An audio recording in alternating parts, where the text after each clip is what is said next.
scandal ng grupo ni Senator Alan Peter Cayetano. Giit ni Tulfo, siya ang legit na chairman ng Blue Ribbon Committee sa ilalim ng tinaguriang new majority ng Gatchalian Bloc. Nakatutok si Sandra Aguinaldo. Kasunod na isinagawang hearing ng Blue Ribbon Committee ng Cayetano Bloc, may babala si Senador Erwin Tulfo sa mga aniyay magsasagawa ng pekeng hearing sa Senado. Si Tulfo ang itinalaga ng tinaguriang new majority na chairman ng Blue Ribbon Committee. Hindi na po ako papayag na maghihiring-hiringan kayo dyan at I will have you arrested. I promise. Kahit na senador ka, kahit na sinasabi mong matanda ka na, ilang taong ka na sa Senado, try me.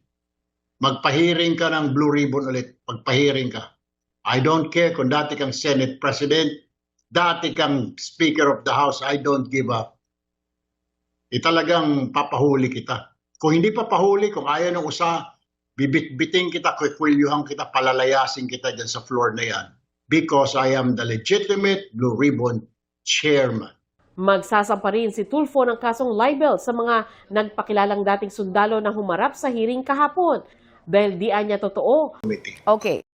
Miss Connie, kasi nga yun po ay parang media forum or press conference nila dahil hindi po siya official, hindi po siya recorded, wala pong recorder doon, wala pong stenographer, wala pong prib, yung members po ng Senate media para maging official po yun.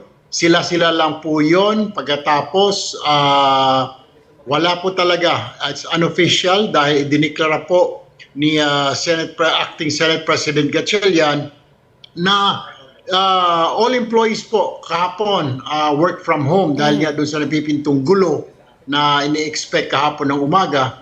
At pagkatapos ako din po, dineklara ko bilang Blue Ribbon Committee Chair na Monday po ang totoong hearing po ng totoong Blue Ribbon Committee. Okay, so ito nga po, nabanggit din ho ng isa sa mga 18 sundalo kahapon ang inyo pong pangalan. At nabanggit nyo na rin ho na kayo ho'y magkakaso. Ano ho ang mga balak nyong ikaso? Libel po, ang definitely ang kakaso po natin, sagutin po nila yan kasi ewan ko po, I'm sure, hingihan po sila ng patunayan nila kung totoo po nagbigay po sila ng. Madali na lang kasi ngayon, Miss Connie, magturo kahit sino pwedeng ituro eh. Ang problema dyan, is it backed up by evidence? Sa ebidensya lang po tayo. Ang problema kasi ngayon, Miss Connie, pag may nagsalita, kahit na ika nga, hindi sa Blue Ribbon, kahit saan, sa social media, mag-Facebook page live ka lang dyan, yari ka na, sisiraan ka ng kapitbahay mo, wala kang magagawa. Kaya nga po siguro, pag nagsettle na po lahat ng ito, kailangan po siguro palakasin itong mga penalty po sa mga ganitong mga kaso, mga problema. Kasi parang wala pong pangil. Kaya kahit sino-sino na lang damuho pwedeng magsalita po dyan. At kanina ho nabanggit din po ni Senator Kiko Pangilinan sa aming pong interview rin sa DZBB na maaring pag-usapan kung sakasakali ho sa Lunes bilang kayo ho ay nabanggit din dito sa 18 na dating Marines na naiugnay ho dito sa maleta daw na pera, maaaring ba talaga na ibigay nyo ho sa inyo pong Vice Chair yung pagtatanong pagdating po naman sa issue dyan sa inyo? Definitely. Nabanggit ko na po yung kay Senator Kiko Pangilinan dahil siya po yung Vice Chair ko. Hindi siya po magtanong. At pagkatapos po, tayo po hindi kung kailangan, pag-usapan po namin bukas yan kung kailangan pa po ng presence ko. Siguro definitely, magbibigay po tayo ng opening statement at pagkatapos hayaan na po natin si Senator Kiko ang mag-handle po ng question and answer, investigation. Pero kailangan ko pang nandoon po siguro kasi po pag kailangan po ng approval po ng committee chair, pag-issuehan po ng isa-cite po ng contempt yung mga nagsisinungaling po ng mga testigo or yung mga invited guests po na hindi mag-a-attend, iko-compel po sila mag-attend sa susunod ng hearing. Pag hindi pa po, then we will cite them for contempt. Okay. Ano ho ang inyong take naman dahil sa kabila ho nga ng pagkilala ng Malacanang at ng House of Representatives po sa bagong mayorya, hindi pa rin ho kinikilala ni Senator Cayetano at ng kanya pong mga kasama yung inyo pong Senate Blue Ribbon Committee na pinapamunuan? Well, okay lang ho yun. kung tutusin po, meron po kaming quorum. So, ang importante po ay kinikilala po kami ng ehekutibo, ng legislatura, yung aming pong counterpart, ang lower house, ang judikatura, ang judiciary. So, entonces po, under sa executive naman po, yung mga law enforcement agencies, yun po ang importante. So kahit ano pa pong yaw-yaw nila, wala po silang pinaghuhugutan na authority dahil hindi po sila kinikilala. Problema dito, Connie, kung hindi ka kinikilala ng executive, ng judiciary, tapos yung kapwa mo legislative, ano ka pa, di ba? Di wala kang saysay. Maingay ka lang dyan, daldal ka ng daldal, pero wala kang magagawa. Okay, speaking of magagawa, meron ho bang mga limitations ang kawalan po ng Senate President sa ngayon, dahil ito nga ho ay bakante? Wala po sa tingin ko po, wala. But I will have to check, I will have to go back, kukonsulta ko po sa grupo.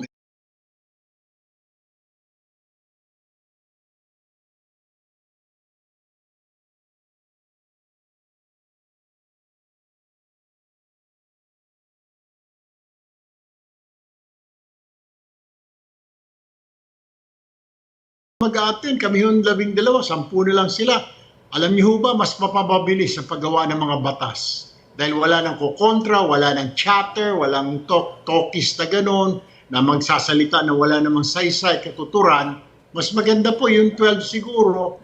Mabilis po yung trabaho nun kaysa meron kang 10 na questionin ka na wala namang kapupulutan ng mga katanungan. So, tuloy po yun, yung impeachment po, meron po kaming quorum kahit di po sila mag-attend, di bahala po sila sa taong bayan, they have to explain how come they don't want to attend the trial, Ms. Con. At dahil nasabi nyo nga ho na illegal, yung pulong kahapon, ano naman yung magiging effect ng mga sinabi po ng dating sundalo? Hindi ho ba sila sakop ng privileged communication na? Wala po kasi po hindi naman po recorded po yun, di ba, walang entry po sa Senate po namin na mga books, so wala pong saysay, maski manumpa sila hanggang gusto nila, wala po yun. Anong gagawin po nila doon? Report, magsasabit sila sa report. Alam po ni Senator Cayetano, alam po ni Senator Marcoleta, walang saysay yung hearing kahapon, ibigay man nila sa ombudsman yon, hindi po tatanggapin yon dahil hindi po authorized yung hearing po na yon, yung hearing-hearingan pala. Bagkos yun pa isang media forum lang or circus, what have you.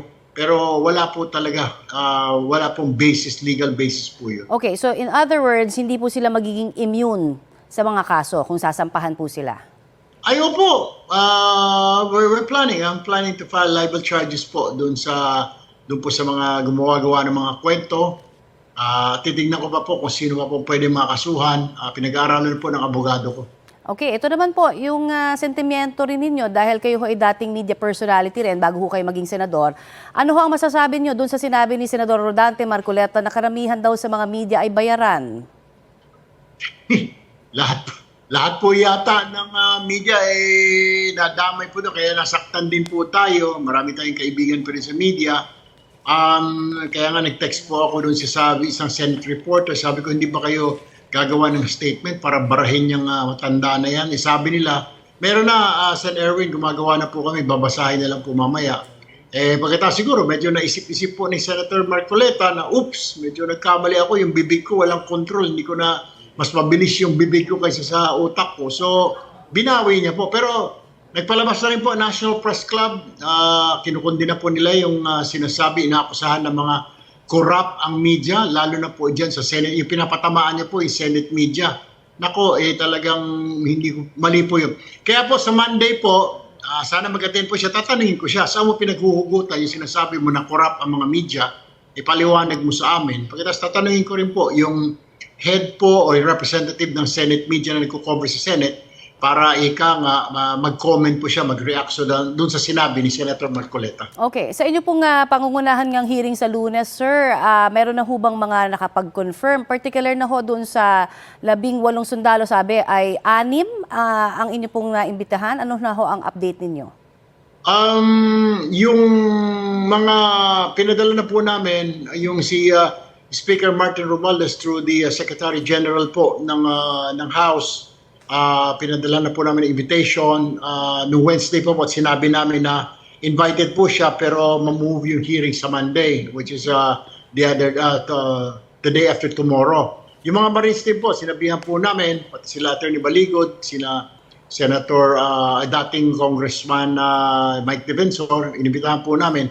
May mga congressman po nagpahayag po, katulad po ni Congressman, dahil alam niyo po, hindi naman po recorded yung nangyari kahapon dahil media forum lang yun. Si Congressman Alvarez willing to join us tomorrow.